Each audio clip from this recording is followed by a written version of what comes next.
You've seen her perform on Conan, The Late Late Show, HBO, Netflix, and Comedy Central. She's the host of the Dork Forest Podcast. We welcome back to AM Northwest comedian Jackie Kashian. So good to see you again. Thank you. That looked like Mount Fuji. It was so beautiful. Just Mount Hood. Stunning, right? Yeah, that's a good one. So you're at Helium. I'm at Helium. It was last night, Thursday, and then tonight and tomorrow. The shows are all sold out. Okay. But there might be some standby for the late shows if you wanted to come by. And if you don't get to see because I'm opening for Maria Bamford, right? She's Maria great Bamford too. She has a new book out. She's got a new special and a new, I don't know where she finds the time. A special and an album, mariabamford.com. Anyway. There she is, so cute. Oh, adorable. Yeah. And you guys have been friends forever and a day. Oh my gosh, easily 30 years. Yeah. So, yeah, she's a good egg. But if you don't get to see her this weekend, I'm back July 19th doing a headline set myself at the Siren Theater here in your very own Portland. Right. July 19th. So. We just saw the picture of her. Was it at her wedding? Yes. How was the wedding? Her wedding was hilarious and awesome. How was it hilarious? Well, just because she is? Yeah. Well, when comics get married, and then people get to do speeches. So everyone is like, well, 3 minutes is 3 minutes. And so it got a little, at my wedding, we had to kind of shut people down a little bit. Maria did about 5 minutes. Granted, it was about me. Yeah. Oh. So it was very sweet. I love that. It's sort of the anti-roast when comics do a wedding. You have to say something nice. Your dad spoke at your wedding, right? He certainly did. He certainly did. And How I was did worried. he do? Well, to this day, there he is. He's adorable too. He is adorable. There he is, looking a lot more like Groucho Marx than I ever thought he would look. And he did the walk because I said, why do you have that mustache? And he was like, oh, the doctor said I should because there's something wrong with one of my hairs. And I was like, all right. One of his hairs? Yeah, he said if I grow a mustache, it'll fix the hair or something like that. So I was like, well, fix it and shave. Yeah. Because you look like the guy who said, I'm taking your badge. Anyway, he looks it looks a little weird. But he's doing good too. But he spoke at your wedding, He did speak at my wedding, and I'm very sad that I didn't record all of the audio of people at the wedding, because if you get a chance, I guerrilla audio everybody's speeches now at weddings. Okay. Because people forget to record the audio. Yeah. Even if. Oh, that's true. Yeah. And you kind of want to look back and remember what people said. Yeah. And all I have is a couple of photos of me looking worried. And then my dad yelling at my brother Phil, because Phil actually was trying to talk to him during the speech, and that's funny. Well, my brother Phil has actually talked to me on stage. One time he came to the show, a show many years ago, and he was inadvertently sat in the front row with his wife and my nephews, and I told a joke, and he literally said out loud to me, and I could hear him. He goes, "That was funny. Did you write that?" And I was like, yes, I did, Phil, because that's what stand-up comedy is.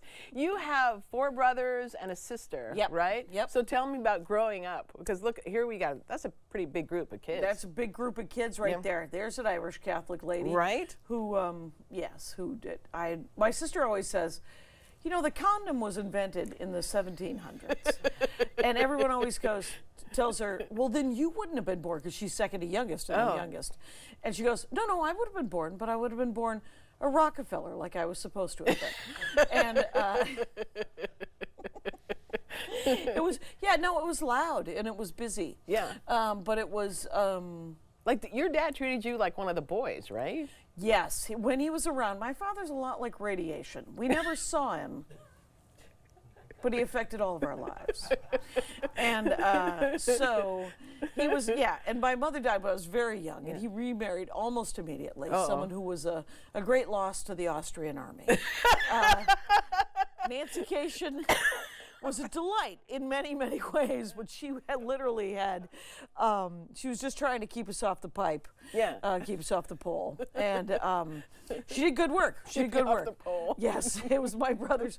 I know, welcome to Portland. There are love many Portland. polls to be found. Right, polls are here. You guys have put a poll up, and and work is available. Yeah. I'm so happy to be here, though. I'm psyched. I'm gonna go. Well, what do you like about Portland? Well, Powell's. Yeah.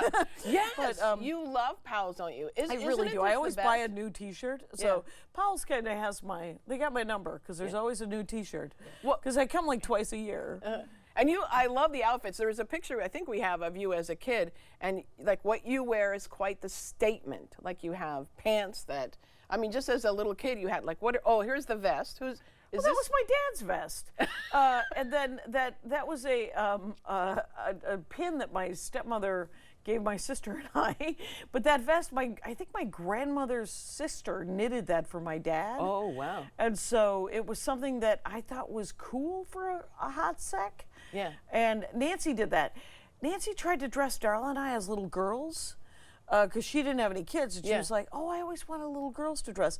And our mother used to dress us. Our mother was a mess. Now wait, look at those pants. Those are some cute That's pants. a Nancy Kashian outfit as well. And she had it, it was super, I regret that I didn't let her dress me more fun. Because now I kind of like dressing fun. And there was an amazing paisley corduroy sweatshirt. Bib overalls. Oh, okay, gotcha. And that I wore well after I was too tall. Right? Like they were riding up on me. Yeah. I had to unclip them and go one down just to make it, just make them last a little bit longer. But I grew a little fast. But yeah, there were some super cute outfits that she wanted us to wear, but we had been dressed like little girls for too long, and so we decided that we only wanted to dress like little. Tell me about your husband. I find your relationship with him to be so funny. You guys are kind of both dorks, as you say, right? Well, right, the Dork Forest. We are your favorite aunt and uncle, because I do stand-up comedy and he makes video games for a living. So, and he also makes board games and tabletop games, and the Hero Instant is this superhero tabletop game where you get to be a superhero. He's hilarious because he was doing a play test of it, and somebody wanted to be the supervillain. Is this him in a bunny suit? Oh yeah, that's him. He gave that to his mother. And then he was like, I would like to wear that for a second. And I put it on. He looks better in it. Who wore it best? I got to believe that he married someone who likes video games just like he does. Like a lot of guys are probably going, how did he luck out? Right. Well, that's very sweet. And I think we both lucked out pretty good because he is enormously sane. I was like, how did I, what? Don't break it. Yeah. And because he loves games. I never liked board games before I married him, and he was like, "That's because you've always played with your siblings." Yeah. And sibling rules are, oh, you forgot to ask for $200, you don't get it. And he said, I have weeded all of those people out of my life. I will only play board games with people who wanna. It's nice to win. Yeah, absolutely. But it's sort of like musical chairs. Yeah. Oh yeah. This is the greatest analogy I heard yesterday, is that when you're playing musical chairs, if someone takes a chair in front of you, you look for another chair. And so it's sort of like in life, if someone has taken your chair, calm down. There'll be another chair. It'll be fine. Yeah. And so that he taught me that with sort of like board games. He's like, it's just games. Yeah. Life is a game. Life is a game. Just keep playing and try to have a good time. Yeah. And try not to be petulant. There you go. We want to tell everyone that you're at Helium tonight and tomorrow, but you're back July 19th at the Siren Theater. True. So we're going to put all of that on our website at k2.com. Jackie, you're the best. Thank you so much. Come back soon. Thank you so much. You're welcome. We'll be right back with more AM Northwest. Don't go away.